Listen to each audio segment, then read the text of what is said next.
우리 교우님들도 지금 이 시기가 굉장히 분주하게 느껴지시죠? 몸과 마음이 특별히 좀 분주할 때입니다. 이런 때일수록 더욱더 건강과 평화를 얻으실 수 있도록 주님께서 여러분에게 은혜를 가득히 내려주시기를 주님의 이름으로 축원드립니다. 오늘은 굳건히 서십시오 라고 하는 제목으로 은혜를 나누고자 합니다. 오늘 성경은 저희들에게 먼저 부활과 내세의 믿음을 간직하라 라고 이렇게 하고 있습니다. 유대인들에게 있어 부활과 내세에 대한 신앙은 아주 오래 선조 때부터 그렇게 전해져 왔고, 또 일반적으로 많은 대다수의 유대인들이 믿는 그런 신앙이었습니다. 오래전 선조 때부터 현세의 삶보다는 더 나은 하늘의 삶을 그렇게 희망하고 살아왔던 것들이 유대인들이었다는 것이죠. 창조 시대를 살았던 인물 중 한 분인 욥은 오늘 일독서를 통해서 자신의 내세관에 대해서 우리에게 분명히 전해주고 있습니다. 일독서 26절과 27절로 나의 살갗이 뭉그러져 이 살이 질그러진 후에라도 나는 하느님을 뵙고야 말리라 라고 이렇게 말합니다. 욥은 자신이 죽어서 자신의 육신이 다 썩고 뭉그러진 후에라도 자신의 영혼은 내세에서 반드시 하나님을 뵙고 말리라. 자신을 향해 고개를 돌려주신 그 하나님을 뵙고야 말겠다라고 하는 이 신앙을 가지고 있는 것이죠. 그래서 육신은 다 사라지더라도 그 영이 내세에서 주님을 만나게 될 것이다 라고 하는 이런 신앙을 가지고 있었던 것이죠. 이 욥처럼 창조시대의 선조들부터 부활과 내세의 신앙은 유대인들에게 일반적인 그런 신앙으로 그렇게 믿어져 왔던 것입니다. 후대에서도 이 신앙은 계속해서 그렇게 믿어져 왔습니다. 포로 시대를 살았던 다니엘도 자신의 부활과 내세에 대한 그런 신앙 고백을 이렇게 말하고 있습니다. 다니엘서 12장 2절인데요. 티끌로 돌아갔던 대중이 잠에서 깨어나 영원히 사는 이가 있는가 하면 영원한 모욕과 수출을 받을 사람들도 있으리라. 죽었던 사람들 중에 영원히 사는 이도 있고 모욕과 수출을 받을 사람들이 분명히 있습니다. 이렇게 아주 오래전부터 대다수의 사람들은 부활과 내세의 신앙을 믿어왔지만 모두가 다 부활과 내세의 신앙을 가지고 있었던 것은 아닙니다. 어느 시대에 어느 곳이든 불신앙과 회의적인 그런 생각을 가지고 있는 사람들이 있기 마련입니다. 그 대표적인 부류가 누구냐는 오늘 예수님에게 이상한 질문을 던졌던 바로 사두가이파 사람들입니다. 이들은 부활과 내세를 믿지 않았습니다. 이렇게 불신앙과 회의적인 그런 사람인 이 사두가이파는 어디서 이상한 가상적인 논리를 만들어서 보십시오. 부활과 내세가 있으면 이거 인생이 복잡해집니다 라고 그렇게 어거지스러운 그런 논리를 만들어서 자신들의 주장이, 자신들의 신앙이 맞다고 지금 예수님에게 그렇게 질문을 던지는 것이죠. 예수님 당시에는 유대인들에게는 하나의 독특한 그런 제도가 있었고, 그것은 유대뿐만 아니라 주변에도 많이 있었습니다. 다라마는 뭐냐면 형수 치수 제도라고 하는 것이죠. 이 작은 민족이었던 유대인들에게 있어서 대를 이어간다는 것은 굉장히 중요한 문제이기 때문에 누군가가 대를 잇지 못해서 죽고 그 부인이 있으면 그 가족 중에 누군가가 그 형수를 아내로 맞이해서 형의 대를 잇게 하고 그 다음부터는 이제 뭐냐면 둘째부터는 자기의 대를 이어가게 이런 제도인 것이죠. 우리나라도 뭐 이런 건 아니지만 형님네가 자식이 없으면 그죠? 작은 동생네가 맞이를 뭐냐면 형의 호적에 이렇게 입적했었던 이게 우리나라 오래되지도 않았습니다. 그죠? 근데 이것은 바로 뭐냐면 소수 민족들이 어떻게 해서든지 자기의 그 민족들을 키워내고자 하는 그런 의미에서 가졌던 법입니다. 근데 이런 법을 가져다가 이제 뭐 고묘하게 그 가상적인 논리를 만들어서 이렇게 되면 부활하고 내세에서 영원한 삶을 살아보면 이거 인간관계가 복잡해집니다. 그러니 부활은 내세는 없는 게 죽으면 그냥 끝나는 게 맞습니다. 라고 하는 그런 논리를 예수님에게 드린 것이 이런 것이죠. 이렇게 불신앙과 회의적인 사고를 가지고 있는 사드가이파 사람들에게 예수님께서는 부활과 내세에 대한 그런 특징에 대해서 분명하게 35절과 6절로 이렇게 말씀을 하십니다. 죽었다가 다시 살아나 저 세상에서 살 자격을 얻은 사람들은 장가가는 일도 없고 시집가는 일도 없다. 그들은 천사들과 바꿔서 죽는 일도 없다. 또 죽었다가 다시 살아난 사람들이기 때문에 하나님의 자녀가 되는 것이다. 부활하여서 내세에 사는 사람들에게는 뭐가 없냐면 생로병사가 그들에게 적용되지 않는다는 것이죠. 병도 늙음도 죽음도 그들에게 없다. 그들은 완전한 그런 몸으로 주님 앞에 서게 될 것이다. 그러니 시집가는 일도 장가가는 일도 마치 그들은 천사와 같은 그런 온전한 존재로 살아갈 것이다.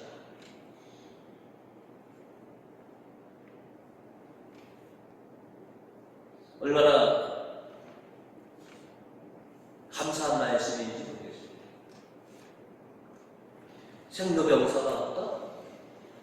지금 우리의 인생을 살아가는데 가장 큰 숙제는 뭐예요? 삶과 죽음, 생로병사 하는 것이죠. 이 현세에서 장애를 가지고 그렇게 살다가 죽으신 분, 큰 질병으로 살다가 죽으신 분, 그러나 그들이 부활하여서 주님 앞에 있을 때는 그들에게 더 이상의 장애가 없는 모습으로 그들을 괴롭혔던 그 질병을 간직한 채 주님 앞에 있는 것이 아니라 완전하게 온전한 그런 상태로 주님 앞에 설 것이다 라고 하는 것이죠. 질병은, 장애는 어디까지나 이 현세에서 부활과 내세한 삶에서는 더 이상의 장애도 더 이상의 질병도 없는 완전한 상태로 주님 앞에 서게 될 것이다. 그리고 하느님 앞에 있는 모든 존재들은 다 살아있는 존재들이다. 하나님은 살아있는 이들의 하나님입니다. 하느님에게서 죽은 이들은 뭐냐면 아예 그냥 다 소멸된 사람들이 죽은 이들인 것이죠. 복음 38절로 이 말씀은 하나님께서 죽은 자의 하나님이 아니라 살아있는 자의 하나님이시다라고 하는 뜻이다. 하나님 앞에 있는 사람들은 모두 살아있는 것이다. 이미 하나님께서 죽은이라고 판명하신 자들에게는 하나님이 존재하실 필요가 없습니다. 완전히 다 소멸된 상태입니다. 하나님께서는 죽은 이들, 우리가 죽은 이들을 가리켜 뭐라고 그러냐면 잠자고 있는 일, 안식에 든 일, 영면에 든 일. 여러분들도 보시면 장례식장에 가서 보이는 보면 주님 별세하신 누구에게 뭘 달라고? 안식. 죽음으로 끝나는 것이 아니라 안식하시고, 그리고 좀 편히 쉬게 해달라고. 주님이 오실 때까지 깊은 잠에 있게. 그래서 영면에 드셨다라고 하는 표현들이 바로 그거인 것이죠.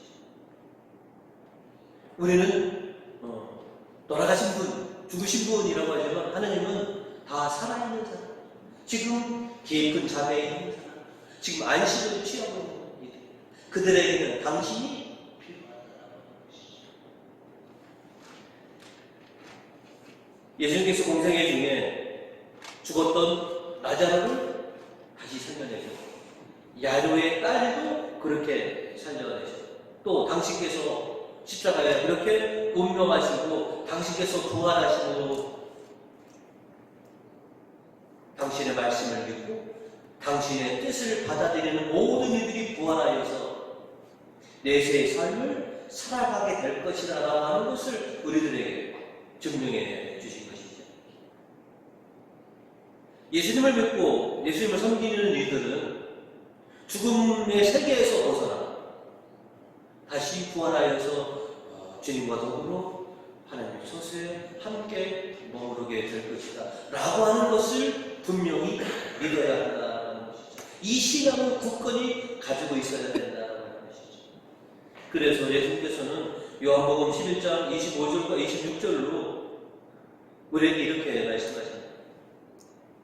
나는 부활이요 생명이니 나를 믿는 사람은 죽더라도 살겠고 또 살아서 믿는 사람은 영원히 죽지 않을 것이다.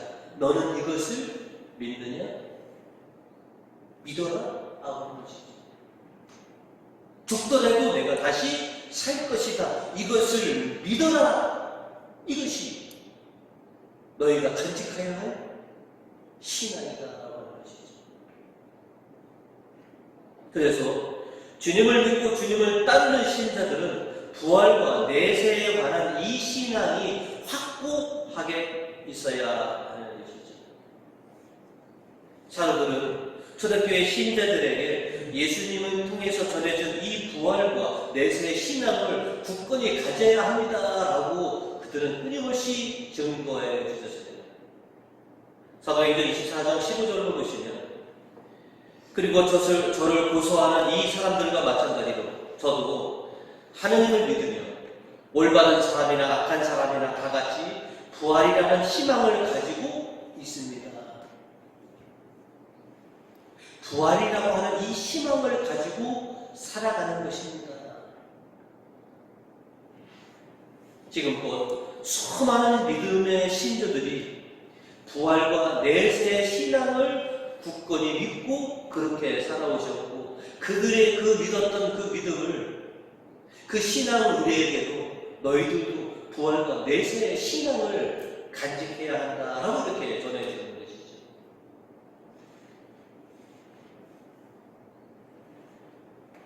오늘을 살아가는 우리는 오늘보다는 내세의 삶을 더 갈망하면서 실은 우리가 살아가는 것이죠.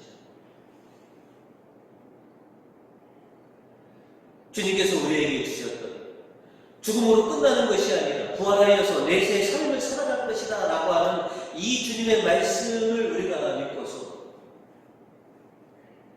그렇게 현세보다는 더 나은 본향을 그리면서 살아가는 신앙을 우리가 간직하고 있어야 된다는 것이죠. 여기저기에서 사도 바이팔처럼 그게 어딨어 라고 이 불신앙을 주장하고 우리의 신앙에 회의적인 사람들이 분명히 우리 주변에는 있습니다. 그럼에도 불구하고 우리들은 주님의 말씀을 고집하고 내가 이 현재의 삶을 마치면 그것이 내 인생의 끝이 아니라 다음 세계로 내가 이사 가서 거기서 내가 영원히 살 것이다 라고 하는 이 신앙을 굳건히 지켜가야 한다라고 하는 것이죠. 여러분, 부활과 내세의 신앙을 분명히 가지고 사시는 그런 교우님들이 되시기 바라겠습니다. 이 세상의 삶을 내가 어떻게 살더라도 이 세상의 삶보다는 내가 장차 죽음의 세계를 통해서 들어가야 될 세계는 이보다 더 나은 세계다라는 것이죠. 내 인생의 가장 걱정이었던 이 생로병사에서 아무런 영향을 받지 않는 마치 천사들과 같은 그런 영원한 생명을 내가 살 것이다 라고 하는 이런 확신을 가지시는 우리 교우님들 되시기를 주님의 이름으로 축원드립니다. 이 신앙을 오늘 성경은 굳게 지키십시오 라고 심지어 우리에게 권고합니다. 우리는 분명히 부활과 내세의 신앙의 이 강건함을 가지고 있어야 됩니다. 우리가 흔히들 무슨 일을 시작할 때 항상 하는 게 또 마음 단단히 먹어야 돼. 우리는 여태까지 어떤 일을 할 때마다 마음을 좀 굳게 먹고 해야 했어요. 더더욱이 이 신앙생활을 이 부활과 내세에 대한 이 굳건한 신앙, 마음 단단히 먹지 않고서는 우리가 끝까지 우리의 신앙을 지켜낼 수 없다는 것입니다. 여러분 지금도 많은 경험들을 해보셨지만 우리의 신앙을 흔드는 악한 세력들이 얼마나 많이 있습니다. 아이 죽으면 끝이지 뭘 또 내 세계 있어 라고 하는 그런 수많은 유혹들 그리고 또 수많은 환경을 통해서 여기저기에 참 지뢰가 떴고 수많은 덫들이 놓여 있어서 우리가 가지고 있던 이 부활에 대한 신앙, 내세의 신에 대한 신앙이 결국은 쓰러뜨리고자 하는 수많은 세력들이 있습니다. 그래서 우리는 마음을 단단히 먹어야 하는 것이죠. 그래서 바울로 사도가 오늘 대사님과 교회들, 아니 오늘 우리들에게 오늘 15절과 16절을 이렇게 얘기하는 겁니다. 그러므로 교회 여러분, 굳건히 서십시오. 그리고 우리가 전하는 말이나 써보내는 글을 통해서 여러분에게 가르쳐준 전통을 굳게 지키십시오. 굳게 서셔야 되고 굳게 지키셔야 한답니다. 라고 얘기해요. 그리고 16절 하나님 아버지께서는 우리를 사랑하시고 은총을 베푸시어 영원한 위로와 좋은 희망을 주십니다. 그러니 여러분이 지금 가지고 계신 이 부활과 내세의 신앙을 굳건하게 하십시오.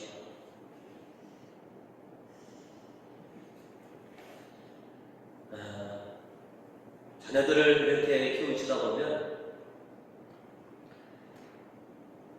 착하고 무른 아이가 있습니다.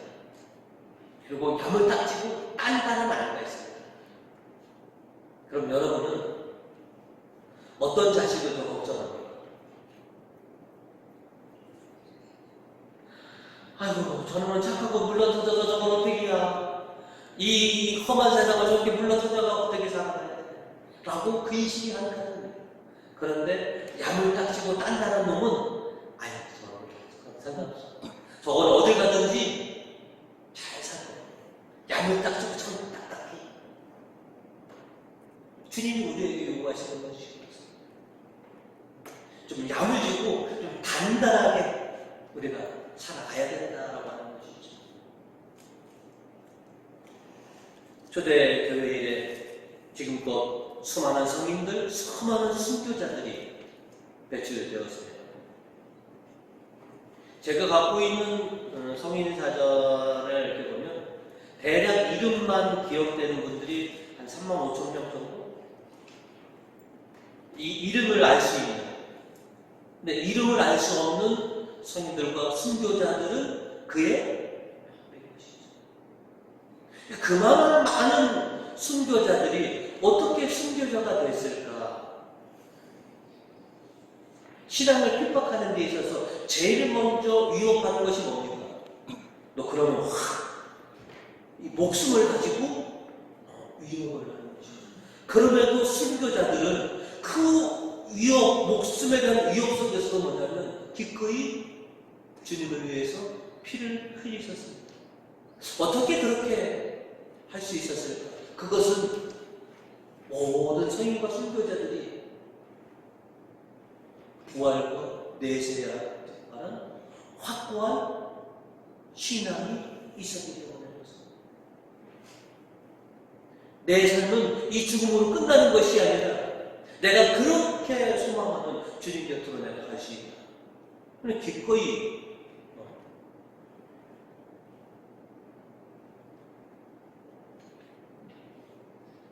그분들에게 있어서 부활과 내세의 신앙이 없었다면 죽음으로 위협하는 그 순간 그들 모두가 다 주저앉았을 겁니다. 그리고 초대교회에 박해가 시작됐을 때 부활과 내세에 대한 신앙이 흔들렸던 많은 수많은 신자들은 결국 위협에 굴복해서 배교를 선택했던 것이죠.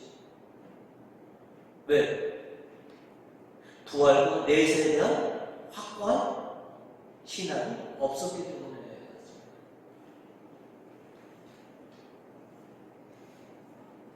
히브리서 11장을 가리켜서 소위 우리가 이제 믿음의 장르라고들 얘기하네요.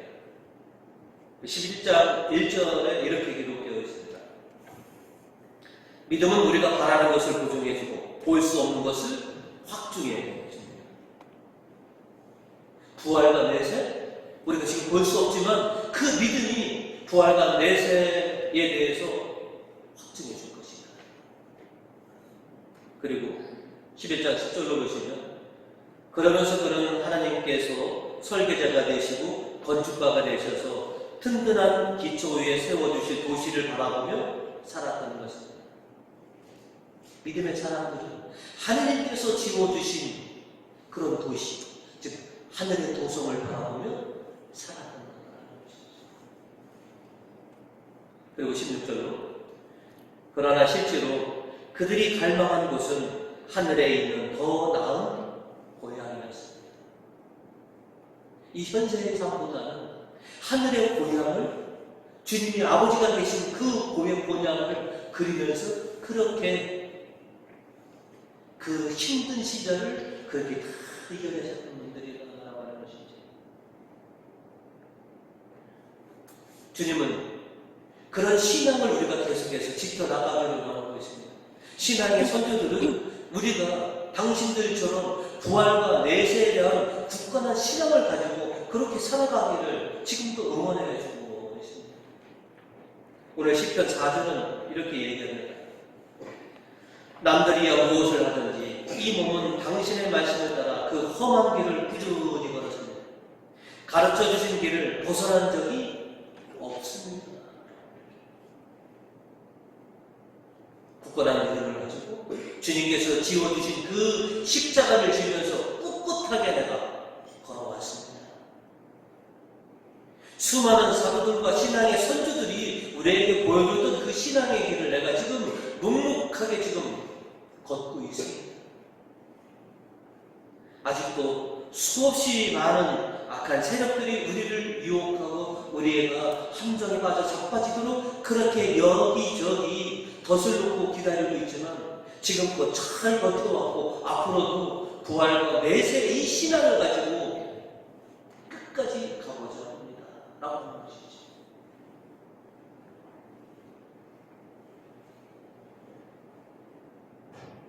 우리가 실은 지금의 삶보다 더 나은 삶이 보장받을 수 없다라고 했을 때 지금의 신앙을 중단하게 해요.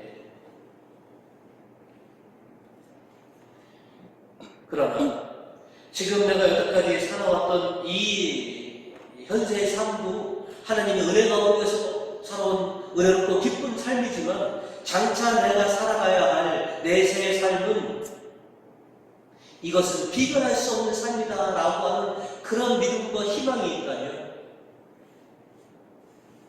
우리는 꿋꿋하게 이 현세를 견뎌낼 수 있을 거라는 것이죠. 저는 강모다관장 성경 공부 시간에 우리 고님들에게 치유하시는 하나님입니다. 다만 그것이 내 현세에서 치유하시느냐 내세에서 치유하시느냐. 오늘 말씀으로 본다면 내세에서 당신 앞에 선 모든 이들은 생로병사가 없죠. 완전히 치유되는 거죠. 반면에 우리 욕심은 언제? 그거는 주님의 몫입니다. 여러분 희망을 가져주시죠. 내가 살아있는 이 현세에서 주님께서 나를 완전히 치유해 주시는 은혜를 베풀어 주시지 않는다면 어디서는 내세에서는 내가 완전한 사람으로 주님 앞에 서 있을 것이다 라고 하는 희망을 가지십시오. 주님은 100% 치유해 주시는 하나님이십니다.